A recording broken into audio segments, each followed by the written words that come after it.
Welcome everybody. Today I'm going to start on this course that I have been writing called Making Your First $1 Million. And about 5 years ago I posted a video about making your first $100,000 and how that was a turning point for me. And back then I think I hit $100,000 liquid when I was 23. I made that video when I was 25. It's been a great journey. I've been able to set little goals for myself with finance, and I continue to hit them. I continue to exceed them, actually. The economy has just been doing great. And so part of it was luck. I learned that when I went to graduate school and I got my finance MBA. I really learned that a lot of what I did was pretty lucky, but having the drive to do some of the stuff that I did was important. But I want to go through this from the very basic stuff and then get into the more complicated stuff. And now nothing that I learned in graduate school was very complicated. Nothing was as hard as engineering, for instance, but the stuff that you learn in graduate school, like how to model certain things, is a little bit counterintuitive. And the biggest thing with graduate level finance is the incorporation of time. And so back when I made my videos about how I was profiting off of cars, I would just talk about revenues and expenses and not really account for my time. And so I would say, hey, I flew across the country to pick up this car and I made $5,000 in a weekend, but it wasn't accounting for my time. I would spend a month reconditioning that car and my time started to become worth way more than that, and it quickly became not worth my time, and I didn't really realize that. And so now I realize that, and now I'm making this course to help you achieve your financial goals. And so with finance, I've helped quite a few people with finance. A lot of kids my age, I guess I'm not a kid anymore, I'm 30. A lot of people my age have student loans and they can't afford homes, and when I break down their budget with them, they actually figure out ways to save money in certain areas and make more money in other areas. And so the best place to start is with a very basic sheet. This is something that you'll see in many personal finance books. They talk about needs, wants, and savings and debt. I'm doing a screen recording here and I'm putting up some basic expenses. This is my budget. This is what my budget looks like. And this income is not my income, but this is about what I got when I was an entry-level engineer back in the day. That was part of my financial goal, was going to engineering school and getting an engineering degree because I knew there would be a good return on the investment. And now if you got a degree that doesn't pay well, I'm not going to sit here and make you feel bad about it, but let's find ways to get your income up. We're going to go over that, how to get your income up. We're going to go over the importance of W-2 income, 1099 income, and also under the table income, especially when you're not making much money. And so these are my expenses. Now, before I went to grad school, I was very much against the idea of real estate. I was doing very well in the stock market, so I did not see any reason to put my money into real estate. When I learned how to value real estate in grad school, I quickly changed my mind. I sold off a lot of my equities, and around the 2018-2019 period, when the interest rates were rising, I realized that there would be a reduction in asset prices. That was both with the cars that I was buying and selling and with homes. And so this home that I'm in right now, the comparable home in September sold for $430,000. This home dipped into the $300,000, the mid $300,000s. I bought that because of basically watching the market and knowing when to buy. And that was all taught to me through grad school. It was all taught to me through discounted cash flow analysis. So when we go through my budget here, you'll see that my principal, interest, taxes, and insurance, and also my HOA fee, are much less than what this property is renting for. And so I knew that it was a great time to buy the property. And so I will share my real estate strategy with you as we go through this course. But right now I just want to focus on this budget sheet. So needs. I have my mortgage here. That includes my principal and interest payment. That's $1,200.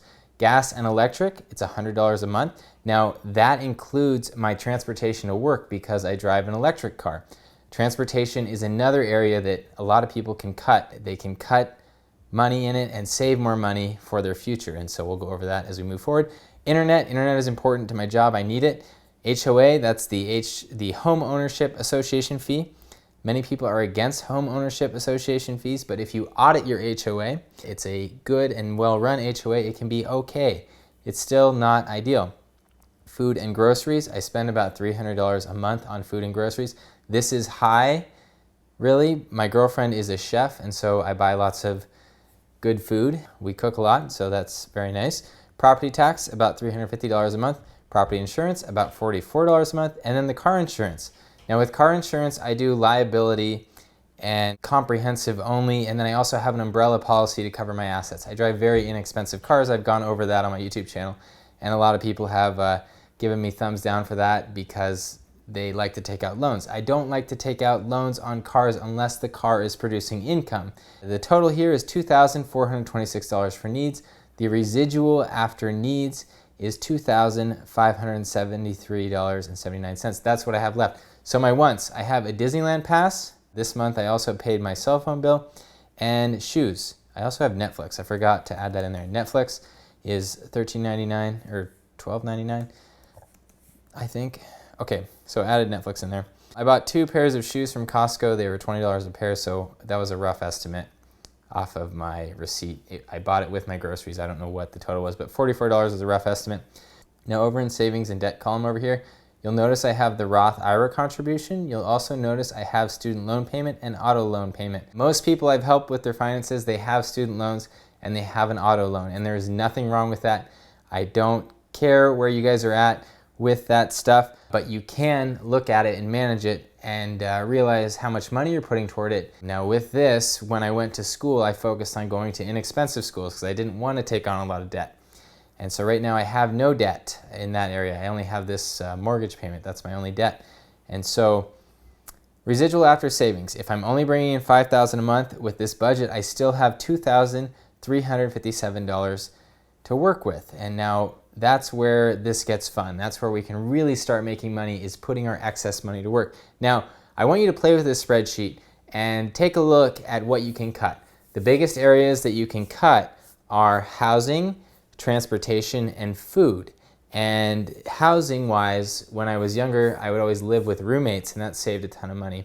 Transportation wise, if you're in a city where you can utilize public transportation, you should consider doing that. When I was in undergrad, getting my engineering degree, I always rode the bus to save money.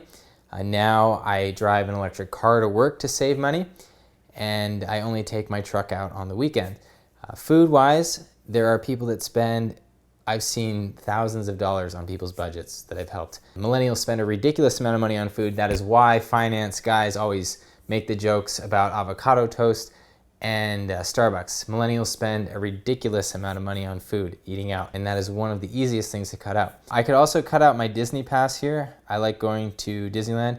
It's local, it's like 10 minutes away. Great entertainment, not too expensive, $116 a month, but I could definitely cut that out if I needed to work on my budget. Otherwise, this is looking pretty good. What I want you to do is play with it and see what you can cut, and then see how big you can get this final number up to. And every time you make a change here, like if I add something to this column, if I add an expense of $1,500, I forgot to include this part here actually. There we go. My residual after savings at the very end goes down a lot. So if I cut this expense out, $0, you can see I go back to the initial figure.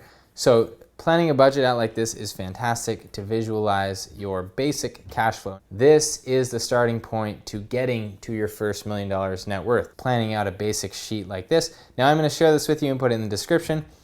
In the next video, I'm going to talk about a basic way that I have made extra income. That is all I have for today. I look forward to sharing more of these sheets with you in the upcoming episodes. Thanks again. Make sure that you enjoy your car.